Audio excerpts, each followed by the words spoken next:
अब समझते हैं 3 तलाक का मैटर। इससे जुड़ा 3 तलाक क्या चीज़ हो गया था, बड़ी खतरनाक है जी 3 तलाक।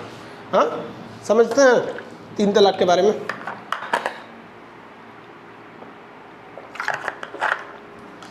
देखिए ध्यान से, मुसलमानों के लिए अलग कानून, हिंदुओं के लिए अलग कानून आज भी लागू है। इसकी शुरुआत की थी लॉर्ड कॉर्नवालिस ने। उसने हिंदुओं के लिए अलग कानून बनाया, मुसलमानों के लिए अलग कानून बनाया। ऐसे धीरे धीरे चलते आए, जिसमें हमेशा कुछ ना कुछ सुधार होता है। और इन लोग को लीगल भी है, आज भी मुस्लिम कानून लागू होता है और हिंदू कानून भी लागू होता है, आज भी लागू होता है। अब थोड़ा समझते हैं 3 तलाक के बारे में। निकाह क्या है? मुसलमानों में विवाह को निकाह कहते हैं। निकाह मतलब होता है इकरारनामा, एग्रीमेंट। तो एक्चुअली में इस्लामिक परंपरा के हिसाब से मैरिज इज एन एग्रीमेंट। इसलिए जब निकाह होगा ना, जैसे मान लीजिए मेरी शादी होगी तो हमसे मौलवी साहब पूछेंगे कि आपको फलां लड़की के साथ बिना किसी दबाव में, और जो अगर मान लीजिए वो दहेज दे रहे हैं, कैश पैसा दे रहे हैं, तो वो बोलेगा कि उन फलां लड़की का नाम बोलेगा कि इस लड़की के साथ आपको निकाह कबूल है।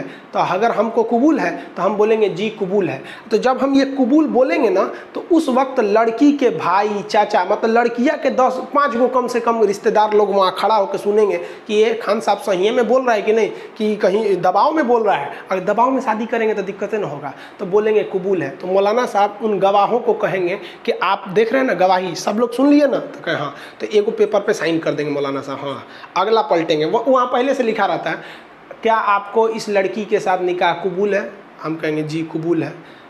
फिर पूछेंगे कि हाँ, मतलब पूरा लंबा लाइन होता है कि इनकी लड़की है, बिना किसी दबाव में बामोहब्बत, मतलब अपने दिल से आप निकाह को कबूल करते हैं। 3 बार कर देंगे तो हो जाएगा, और उसका रसीद मिल जाएगा। लीजिए, मतलब एक होता है ना, एडमिशन कराइएगा तो कहीं रसीद मिल जाता है, एक पेपर वर्क की तरह होता है, वो चीज़ है। तो ये बुरा नहीं है भाई, देखिए एक तो रसीद मिल जाता है, क्या बुरा है वहाँ पर। लेकिन आगे जाके देखिए पूरा 3 तलाक का मैटर किया, यहाँ तक में हो गया, शादी हो गया आपसे। अब वो लड़कियाँ शादी कर रही है कि नहीं, अब हमारे मौलाना साहब हमारे साथ आए होंगे, जब बारात ले गए होंगे ना, तो एगो मौलाना साहब को ले गए होंगे हम अपने साथ में। अब हमारे मौलाना जाएंगे वो लड़की के पास। अब लड़की जब रहेगी ना, तो एक कमरा में रहेगी, पर्दा ढका रहेगा, पर्दा के ए पार रहेंगे मौलाना साहब, पर्दा उस पार लड़की रहेगी। और हमारे चाचा, पापा, भाई जो 18 साल से ऊपर के बालिग लोग, वो भी पर्दा के पीछे रहेंगे सुनने के लिए कि वो बोल रही है कि नहीं। हाँ, तो मौलाना साहब पूछेंगे, दुल्हन आपको खान सर के साथ बिना किसी दबाव में बामोहब्बत निकाह कबूल है? अब कहेगी जी कबूल है।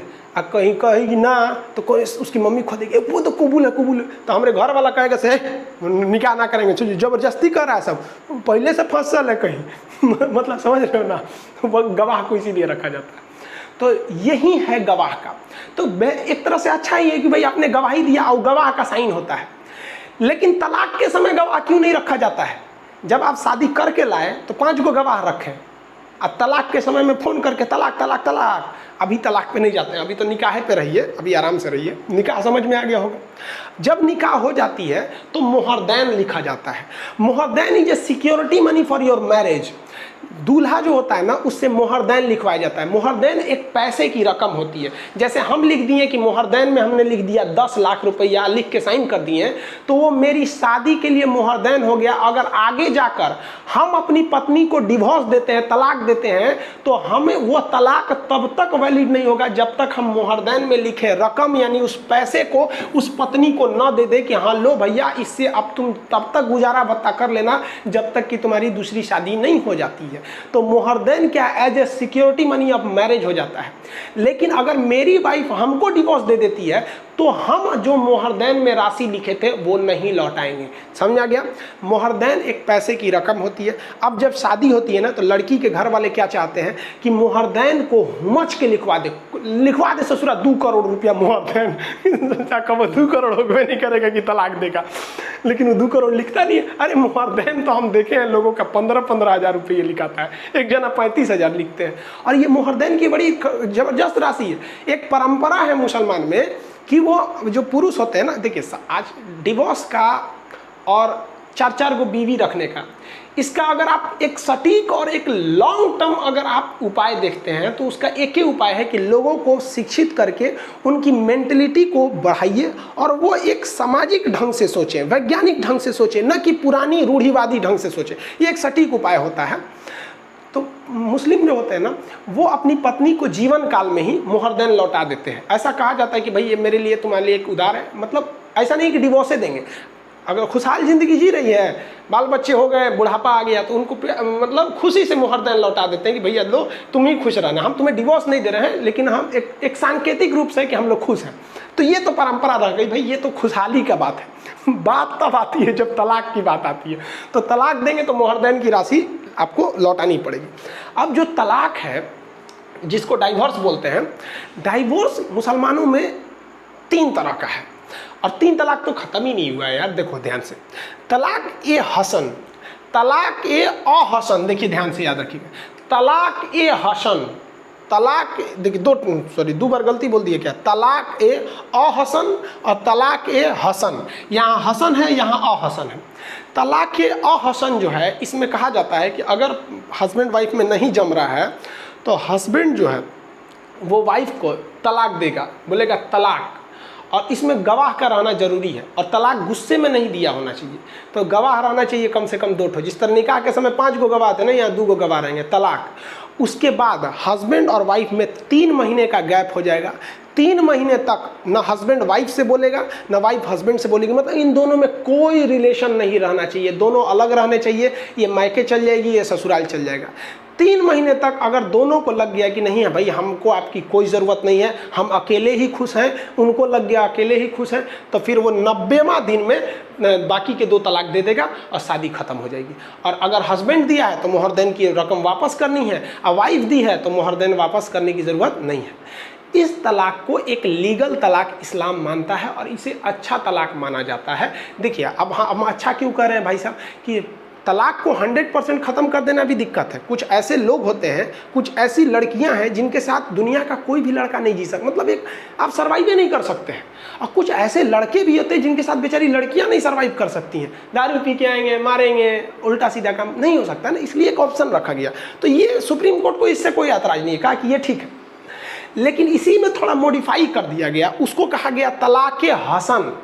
तलाक़े हसन को थोड़ा इससे अच्छा किया गया, कहा गया कि 90 दिन तक आप गैप में रह रहे हैं, इससे दोनों के बीच में दूरियां बढ़ती हैं, बीच में कोई आग लगाने वाला आ गया तो और दूरियां बढ़ा देगा। तो उससे बेहतर है कि आप तलाक दीजिए, 1 महीना यानी 30 दिन तक दोनों में दूरी रहे, फिर अगले दिन आप लोग मिलिए और फिर डिसाइड कीजिए कि आपको आगे रहना है या नहीं। यहाँ पे मान के चलिए कि यहाँ बोल दिया तलाक, एक ही बार बोलेगा, यहाँ बोला तलाक, अब वो नैहर चली गई, आप अपने घर हैं, 30 दिन हो जाएगा ना, तो फिर मौलवी साहब आपको बुलाएंगे, उसको भी बुलाएंगे, कहेंगे क्या डिसाइड किए तुम लोग, समझाएंगे मौलवी साहब की ज़िंदगी, तुम लोग तलाक दे दोगे, बाल बच्चे का क्या होगा। आप कहेंगे ना, फिर तलाक देंगे, तो फिर अगला 30वां दिन तलाक दे दीजिए। अब आखिरी मौका है, याद रखिएगा, मौलवी साहब अब आखिरी बार बुलाएंगे फिर अगले 30 दिन बाद, और मौलवी साहब वहाँ समझाएंगे, कहेंगे कि देखो ज़िंदगी बर्बाद हो जाएगी। आपके पास यहाँ भी मौका है, आप यहाँ भी चाहेंगे तो कह सकते हैं कि नहीं, हम जो तलाक पहले 2 बार दिए हैं हम उसको नहीं मानते हैं, हमारी शादी दोबारा हो जाए, हम तलाक नहीं देते हैं। तो लास्ट वाला भी अगर तलाक में आपने ना कर दिया ना, तो आपकी शादी बची रह जाएगी। और यहाँ भी अगर आपने कह दिया तलाक, तो फिर गई काम से। फिर तब आपको क्या करना पड़ेगा, आप अगर शादी आप तोड़ रहे हैं, हस्बैंड तोड़ रहा है, तो फिर मुहरदैन की रकम वापस कीजिए, तलाक खत्म, तलाक हो गया, काम खत्म। ये जो 2 तरह के तलाक हैं, ये ट्रेडिशनल तलाक है, यही एक इस्लाम इसे मानता है और यही इस्लाम में चलते आ रहा है। सन 7वीं सदी में इस्लाम आया था, 622 ईस्वी के बाद इस्लाम को मेन जो उनका ट्रेडिशन था उसमें आया था। तो इसको हम लोग कहते हैं तलाक सुन्नत। ये दोनों टाइप का तलाक जो होता है, इसे हम लोग कहते हैं तलाक ए सुन्नत। सुन्नत आप समझ जाएंगे, तलाक़े सुन्नत। सुन्नत उसे कहते हैं जो एक ट्रेडिशनली चला आ रहा है, बहुत पहले से चला आ रहा है, परंपरा दर परंपरा। लेकिन 12वीं सदी में यानी 1200 समथिंग में अचानक मौलवी लोगों ने एक नया तलाक शुरू कर दिया। ये शुरू में नहीं था, ये तलाक़े बिद्दत, नया तलाक शुरू किया, उसका नाम रख दिया तलाक़े बिद्दत। अब तलाक़े बिद्दत क्या चीज़ है कि भैया एक बार में इंस्टेंट 3 तलाक, भाड़ में गया, 90 दिन का नियम है, 30 दिन का नियम, खत्म कहानी, कोई गवाह नहीं, कोई सबूत नहीं, हमारे खाने में नमक ज़्यादा है, तलाक तलाक तलाक, खत्म कहानी, रिश्ते खत्म।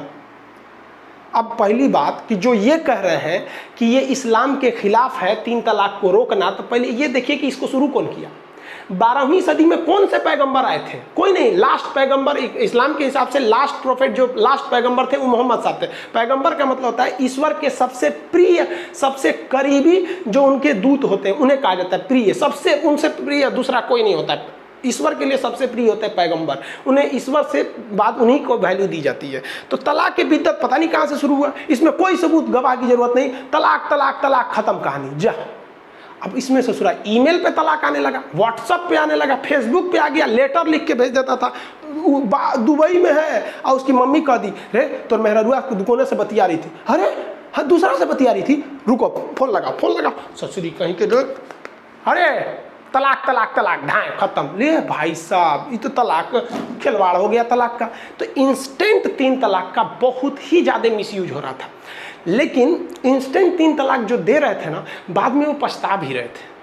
पछता क्यों रहे थे कि ज़्यादातर जो झगड़े होते हैं वो गलतफहमी से हो जाते हैं। बाद में आपको भी एहसास होता है जब बच्चों को देखते हैं ना कि बच्चों का भविष्य कहाँ जाएगा, बड़े होंगे तो पूछेंगे मम्मी कहाँ गई, तो क्या कहिएगा कि तलाक दे के भगा दिए, तो पूछेगा काहे दिए थे। तो दोनों में कहीं ना कहीं गलतियां होती हैं। तो इन लोग को बड़ी पछतावा होता था।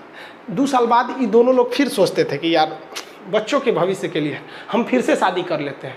यही ससुरा नया बवाल चालू, अब आप दूसरा शादी कर ही नहीं सकते हैं। ले भाई, इस्लाम में कहा गया है कि तलाक अगर आप उसको दे दिए तो दूसरी शादी नहीं कर सकते हैं। अब क्या होगा, तब अब आएगा हलाला। हलाला, ध्यान से समझिए। हलाला हलाला कहता है कि यदि आपने अपनी पत्नी को डिवोर्स दे दिया, 3 तलाक दे दिया, और फिर चाहते हैं कि 6 महीना साल भर बाद आपका दिमाग ठंडाया, आप समझे कि नहीं हमसे गलती हो गई, फिर शादी कर ले, तब आप शादी नहीं कर सकते हैं। अगर आप चाहते हैं कि नहीं हम ओकरे से करेंगे, तब आपको हलाला फॉलो करना पड़ेगा। हलाला कहता है कि जिसको आपने डिवोर्स दिया ना, उसको फिर किसी दूसरे आदमी से कहिए कि निकाह करो, और दूसरा आदमी उससे निकाह करेगा यानी शादी करेगा, और वो जब उसे डिवोर्स देगा तब वो क्या कहलाए, तब आप उससे शादी कर सकते हैं। ये हो गया हलाला। अब ध्यान से समझिए पूरी बातों को। हलाला ये हो गया, समझ में आ गया ना। हलाला यानी अगर हमने किसी को डिवोर्स दिया, हम फिर शादी करना चाहते हैं, तो हमको उसके किसी दूसरे आदमी से कहना पड़ेगा तुम शादी कर लो और फिर तुम डिवोर्स दे दो। लेकिन इसमें वो रिस्क है। रिस्क क्या है कि मान लीजिए कोई व्यक्ति है, वो अपनी पत्नी को डिवोर्स दिया और कहता है कि फिर कहता है शादी करने के लिए, तो कहेगा किसी दूसरे से तुम निकाह कर लो, तो कह लेगा निकाह कर लिए, और वो आदमी कह रहा कि ना हम 1 महीना बाद लौटाएंगे। ले ससुरा कहीं का चौपट कर देगा। हाँ, क्योंकि निकाह करने का मतलब उसको भाई अब उसकी पत्नी हो गई कानूनी हिसाब से, और कहेगा कि नहीं 1 महीना बाद लौटाएंगे, 6 महीना बाद लौटाएंगे, तो दिक्कत हो जाएगा। अरे भाई साहब, तो अब औरत की जिंदगी चौपट हो गई। अब इसी में काम आने लगे लोग, बूढ़े बूढ़े लोग। अब कोनो 80 साल का चौपट हो गया है, खटिया पे बैठल होकर उठल बैठल नहीं जा रहा है, तो आदमी उसी को खोजता था। हाँ, हलाला के लिए यही ठीक है, ये तो ससुरा अपने उठ नहीं पा रहा है, एकरा बस में कौन चीज है। तो अपनी पत्नी से कहता था देख भाई तो उस बुढ़ऊ से ब्याह कर ले, बुढ़ऊ से निकाह कर ले। अरे हमको बस कानून न दिखाना है। तो बुढ़ऊ कहेंगे हम काहे लिए निकाह करेंगे, तो हमको क्या चाहिए, कुछ पैसा दे दीजिए, आपकी पत्नी सुरक्षित रहेगी, हम हलाला निकाह कबूल करेंगे, अगले दिन डिवोर्स दे देंगे। तो पैसा का कमाई हो जाता था। अब कोई आपसे कहेगा कि आपका उम्र 25-26 साल है, आपको कोई कहेगा कि हमारी पत्नी है, एक दिन ब्याह करके डिवोर्स दे दो, तो देंगे, कहेंगे 1-2 महीना अभी छोड़ो, बाद में हलाला देंगे वहाँ पर। तो वो बुढ़ऊ काम आता था सब, तो उनका इनकम होता था वहाँ पर। कोई बूढ़ा है कहता हाँ एकदम कोई बात नहीं, आइए शादी कर लेते हैं, हाँ कबूल है जाइए, अगले दिन बुला के निकाह डिवोर्स कर देता था। तो वो जो हलाला था वो एक्चुअली वो 1 दिन की शादी रहती थी, केवल इसीलिए कि वो लीगल हो सके अपनी पहली पत्नी से शादी करने की। तो भाई साहब एक तो हलाला अजीब टाइप का सुनने में लगता है, भाई उसको खिचड़ी बना दिया है वहाँ पर। तो हलाला जानबूझ के बूढ़े लोग से किया जाता था। एक बात बताओ, अगर 3 तलाक़ें ख़त्म हो जाएगा तो हलाला तो ऑटोमेटिक ख़त्म। तो जो बूढ़ऊ लोग थे, स्पेशलिस्ट जो थे कि आज शादी करो कल डिवोर्स देंगे, और हम बूढ़े हो चुके हैं, हमारे से उठल नहीं जा रहा, उनका तो रोजगार गया, काम से खत्म हो गया रोजगार। तो हलाला क्या है आप समझ गए, मोहर देन क्या है ये सब समझ गए। सुप्रीम कोर्ट ने क्या हुआ, अब बात समझिए, 3 तलाक अभी भी नहीं खत्म हुआ। ये बड़ी खराब कानून चल रहे थे सब, जिसमें तलाक के बिद्दत जो था, तो ये तो भाई बाद में आया था, इसको पता नहीं किसने लाया, पता ही नहीं है आज तक किसने। अब इसके बाद जो सुप्रीम कोर्ट में वर्डिक्ट चला गया केस चला गया सुप्रीम कोर्ट में। सायरा बानो नाम की एक महिला थी, इनका डिवोर्स दे दिया इनके हस्बैंड ने, ये उठी तो सुप्रीम कोर्ट में केस कर दी। अब भारत सरकार के खिलाफ केस कर दी, भारत सरकार कुछ करे तो यूनियन ऑफ इंडिया के खिलाफ, अपने हस्बैंड के खिलाफ नहीं, यूनियन ऑफ इंडिया के खिलाफ, कि तोरे संविधान की वजह से ये सब चौपट हो रहा है। तो union of India Saira Bano के केस में हुआ। अब ये जो भयानक केस, जब भारत पे केस कीजिएगा संविधान के खिलाफ, तो नियम है कि कम से कम 5 जज मिलकर सुनवाई करेगी किसी भी संवैधानिक पीठ में। क्वेश्चन पूछा था पीसीएस के एग्जाम में, अब तक बैठी सबसे बड़ी संवैधानिक पीठ कौन थी, तो केशवानंद भारती मामले में 13 जज बने थे, गोरखनाथ वाले में 11 जज बैठे थे। तो कम से कम कितने जज होने चाहिए? 5। तो सायरा बानो वाला जो केस है, इस सायरा बानो वाले केस में 5 जज बैठे थे। अब जज के नाम से क्या मतलब है आपको? जज में एक इसमें मुस्लिम जज भी थे। आपको इसलिए बोल रहे हैं मुस्लिम जज थे क्योंकि मुस्लिम से रिलेटेड मामला था। हालांकि हम ये मुस्लिम हिंदू नहीं करना चाह रहे थे, मतलब आपको बता दिए कि नहीं इसमें मुस्लिम जज भी थे। 5 जज में से 2 जजों ने कहा कि नहीं, ये 3 तलाक इस्लाम का मुख्य हिस्सा है और आर्टिकल 25 कहता है कि हमें सुप्रीम कोर्ट को धार्मिक मामले में, मूल अधिकार के मामले में हस्तक्षेप नहीं करना चाहिए। संसद कानून बनाना चाहे तो बना सकती है। तो 2 लोग तो फेवर में हो गए, सायरा बानो कही गए तो ये कहते फेवर में चल गया। जबकि 2 जज थे वो अगेंस्ट में थे, कहे कि नहीं 3 तलाक गलत है, क्योंकि कहा गया है कि कानून के नज़र में सब बराबर है, लड़की लड़का दोनों बराबर है, लेकिन 3 तलाक तो लड़का को ज़्यादा वैल्यू दे रहा है, लड़की को कम दे रहा है। और साथ ही साथ आर्टिकल 13 क्या कहता है कि अनुच्छेद 13 क्या कहता है कि कोई भी ऐसा कानून जो संविधान के बनने से पहले था, अगर उसके वजह से किसी के मूल अधिकार आज के वक्त में प्रभावित हो रहे हैं तो वो वाले मूल अधिकार, वो वाले पुराने कानून खत्म हो जाएंगे। अब ये इंस्टेंट 3 तलाक को 1937 में अंग्रेज मान्यता देके चले गए थे सब।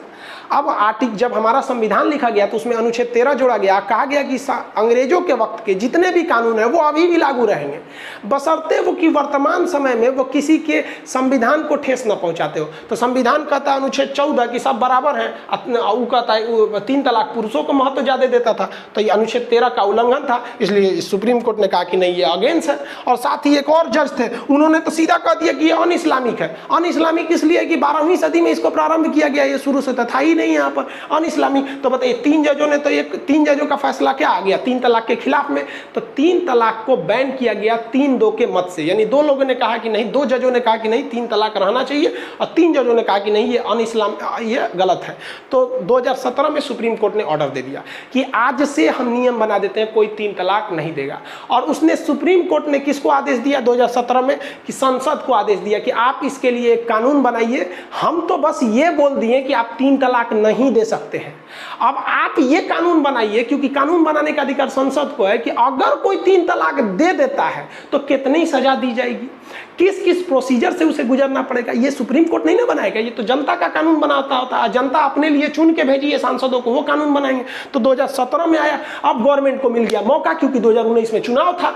2019 के चुनाव में गवर्नमेंट ने इसे इस तरह से भजाया कि पूरी हिंदुस्तान भाड़ में गया। सुप्रीम कोर्ट पते नहीं है किसी को कि ये सुप्रीम कोर्ट के कहने पर हो रहा है। इसकी मुख्य जो किरदार थी सायरा बानो, उसको किसी को पते नहीं है और लोगों को लग रहा है ना गवर्नमेंट 3 तलाक खत्म कर दी। चलो भैया गवर्नमेंट ने पारित किया, गवर्नमेंट की भी है इसमें, ऐसा नहीं है कि आप गवर्नमेंट को नकार सकते हैं, क्योंकि अगर गवर्नमेंट मेजॉरिटी से पास नहीं कर पाती तो नहीं हो पाता। 2018 में गवर्नमेंट इसको सोची थी पास करने के लिए, नहीं हो पाया था राज्यसभा से। बाद में इसे 2019 में इसे संसद से मतलब अनुमति मिल गया था, चुनावी मुद्दा भी हो गया था और 3 तलाक को खत्म कर दिया गया। अरे भाई साहब अब जरा आप पीछे आइए, 3 तलाक में केवल ये वाला खत्म हुआ है, तलाक बिद्दत। समझ में आ गया? पटना में जो लड़के थे उन्हें हम पढ़ा रहे थे क्लास में, प्रतियोगिता दर्पण वाला क्लास था, उसमें बताए थे केवल तलाक बिद्दत खत्म हुआ है। ये आज भी लागू है। समझ में आ गया? ये कब खत्म होगा? जब यूनिफॉर्म सिविल कोड आएगा, समान सिविल संहिता, आर्टिकल 44 44वां जो है हमारा नीति निर्देशक तत्व है वो। आज हम पॉलिटी के क्लास में आपको 35 तक पढ़ा दिए हैं, 44 पढ़ाएंगे तो वहाँ पढ़ाएंगे समान सिविल संहिता क्या होती है। तो 3 तलाक, तलाक ए अहसन अभी भी है, तलाक हसन अभी भी है। खत्म कौन हुआ है? तो भैया तलाक बिद्दत। याद रखिएगा तलाक खत्म नहीं हुआ है, तलाक बिद्दत आज भी एक महीने के गैप पर आप तलाक दे सकते हैं। तो ये गवर्नमेंट ने संसद से पारित कर दिया। पारित करने के बाद कुछ महिलाएं इसकी विरोध में चली आई और हजारों महिला विरोध में आ गई और कहीं कि तलाक बिल वापस करो। और इनके बैनर पे लिखा था ट्रिपल तलाक बिल अनकॉन्स्टिट्यूशनल। भैया सुप्रीम कोर्ट ने कहा है कि ये कॉन्स्टिट्यूशनल है, यानी ये संविधान के हिसाब से सही है। अब ये कहती हैं कि अनकॉन्स्टिट्यूशनल है। हमको लगता है कि सुप्रीम कोर्ट का जज संविधान ज़्यादा पढ़ा है इन लोगों के तुलना में। और ये इंस्टेंट 3 तलाक तो ये तो बाद में शुरू हुई थी, आपको बता दिए भैया सुप्रीम कोर्ट ने कहा कि अब हमारा बात को क्या वैल्यू जब सुप्रीम कोर्ट खुद बोल रहा है। हमारी और आपकी क्या औकात है सुप्रीम कोर्ट के आगे कि हम माथा लगाएं, जो बोल दिया चुपचाप सुन लीजिए, कोई कुछ नहीं कर सकता है सुप्रीम कोर्ट के आगे। जबकि कुछ महिलाएं इसके फेवर में थी, मिठाई खिला रही थी लोग कि भैया चलो चलो मिठाई खाओ मिठाई खाओ, फेवर में हो गया। अब संसद ने जो कानून बनाया उसमें सजा का प्रावधान किया, कहा कि अब ये संज्ञेय अपराध है। 3 तलाक क्या है? एक संज्ञेय अपराध है, मतलब ये 3 तलाक जो है ट्रिपल तलाक, अब इस पर जो है वो मतलब खतरनाक अपराध में जोड़ा जाएगा। और पुलिस बिना वारंट आपको गिरफ्तार कर सकती है, वारंट की जरूरत नहीं, सीधे महिला गई और शिकायत कौन करेगा? महिला, या महिला का कोई संबंधी जाके शिकायत कर देगा कि इसका हस्बैंड, मतलब मेरी बहन का हस्बैंड इसको 3 तलाक दिया, या खुद महिला जाके कह देगी कि दरोगा साहब हमको 3 तलाक दिया। दरोगा कुछ नहीं देखेगा, आप दिए हैं कि नहीं दिए हैं, सही बोल रही कि नहीं बोल रही है, कुछ नहीं देखेगा। चल बाबू तू अंदर चल, जेल में चल, डाल देगा पुलिस स्टेशन में। और पुलिस स्टेशन में एक बार आ गया ना तो फिर इसको जमानत जो देगा वो मजिस्ट्रेट देगा, जज। और मजिस्ट्रेट तब तक जमानत नहीं देगा जब तक वो इस महिला की बात न सुन ले। अब मान के चलिए कि किसी की पत्नी जाके बोल दी कि हमारा हस्बैंड तलाक दिया है, ठीक है, वो तो चल गए जेल में। अब जज बुलाएगा महिला को, आइए अब आपकी बात सुनते हैं। महिला कहेगी कि हाँ हमको ज़्यादा प्रताड़ित करता था, ये करता था, तो फिर उसको जमानत देगा कि ठीक है आप जाइए, आप लोग मुकदमा लड़िए। उसके बाद अगर चाहता है, मान लीजिए कि पति कह दिया कि नहीं हम इसको रखबे नहीं करेंगे, तो उसके बदले पति को 3 साल की सज़ा है। लेकिन पति कहेगा कि देख तरीके बड़ी बेइज्जती हो जाएगा, ये तो ससुरी फंसा दी हमको, तो सेटलमेंट कर लेंगे। तो जज साहब से कहेगा जज साहब हम माफ़ी मांगते हैं, सेटलमेंट करिए। तो जज साहब झाड़ देंगे, माफ़ी मांगते हैं, ओकरा से मांग माफ़ी, ओकरा से। संविधान में स्पष्ट कहा गया कि समझौता जज नहीं, समझौता जज की उपस्थिति में होगा लेकिन महिला से पूछ के होगा, यानी इसमें महिला को ज़्यादा पावर दिया गया। और बच्चों की जो कस्टडी होगी, छोटे बच्चों की, वो महिला के पास रहेगी, ये जज साहब डिसाइड करेंगे। तो ये तो इसकी थी यहाँ पर, लेकिन इसके मिसयूज भी हो सकते हैं। मिसयूज कैसे हो सकते हैं, ध्यान से समझिए कि ऐसा नहीं है कि सबके साथ आपकी ज़िंदगी पॉसिबल है। अगर कोई प्यार से समझाने से मान जाता ना, तो बांसुरी बजाने वाले कन्हैया ना महाभारत तो कभी होने ही नहीं देते। कुछ ऐसी महिलाएं हैं जिसके साथ पुरुष नहीं जी सकते, कुछ पुरुष हैं जिनके साथ महिलाएं नहीं जी सकते। इसलिए सुप्रीम कोर्ट खुद कहता है कि हम तलाक दिला सकते हैं, हाई कोर्ट भी खुद दिला सकता है, लेकिन आप प्रूफ कीजिए कि नहीं ये रियल में प्रॉब्लम है तो तलाक दे सकते हैं। तलाक का कई रीज़न है कि अगर दूसरे से अवैध संबंध है, नपुंसकता है, या फिर कई कारण है, उनमें से है, तभी मनमौजी तलाक नहीं चलेगा वहाँ पर। क्योंकि बहुत से लोग, आप खुद देखिए ना, नरेंद्र मोदी जी के साथ पूरे देश को संभाल सकते हैं, पत्नी को संभाल पाए क्या? नहीं संभाल पाए। अब पता भी नहीं है कि किसी को किस वजह से उन लोगों में है, वो लोग भी तो एक तलाक से तो खतरनाक वो भी है। तो इस पर भी गवर्नमेंट को सोचना चाहिए, क्योंकि अभी वर्तमान समय में खुद वेलफेयर मंत्रालय का जो है, महिला बाल विकास मंत्रालय का आंकड़ा है कि लगभग 18 लाख ऐसी महिलाएं हैं जिनके हस्बैंड ने उन्हें न तलाक दिया है, न कुछ बोला है, लेकिन वो अपने घर में रहती हैं। शायद आप देखने वाले इस क्लास लेक्चर को आपके में भी गाँव में ऐसी महिलाएँ मिल जाएंगी जो अपने ससुराल नहीं जाती हैं, क्योंकि उनको उनके ससुराल से निकाल दिया गया और डिवोर्स तक नहीं दिया गया। तो 3 तलाक और ये दोनों खतरनाक चीज़ें, जिस तरह से सती प्रथा गलत थी, उस तरह से इंस्टेंट 3 तलाक को सुप्रीम कोर्ट ने गलत माना और उसे क्या कर दिया, बैन कर दिया। लेकिन अभी भी दो तलाक है, वो कब हटेंगे? जब वो गवर्नमेंट यूनिफॉर्म सिविल कोड लाएगी, और वो ले आएगी भी। लेकिन यूनिफॉर्म सिविल कोड को हम नेक्स्ट क्लास में समझाएंगे कि वो काफ़ी टफ हो जाएगा, वो इतना सिंपली नहीं होगा, उसमें कुछ ज़्यादा झमेले हैं। तो इसमें समझे, इसका मिसयूज भी हो सकता है, अगर महिला चाहेगी तो मिसयूज भी कर सकती है।